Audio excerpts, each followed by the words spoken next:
I think it's certainly a danger, but I think it's one worth risking because, unfortunately, if you turn on broadcast television or even the limited choices we have on cable right now, you're actually not getting that many opinions. So I think with a greater diversity of owners, there's more opportunity for an individual to find a lot of different opinions. We can't stop anybody really individually from, not choose, if you want to eat the same thing every day, you have that option available. If you want to go to McDonald's for every single meal, you can do it, but you're better served by having a greater menu. And I think the same thing holds for the media, but that the problem has been, just because people eat what they're fed doesn't mean they wouldn't like something that tastes better.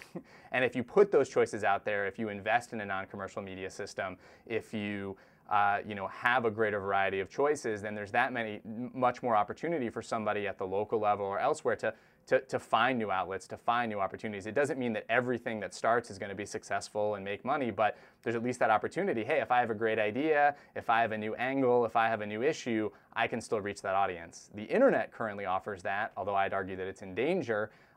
When it comes to cable TV, and television, I think the choices are actually much fewer than they seem because we don't necessarily have, there might be 500, it's sort of like 500 channels, but there's nothing on.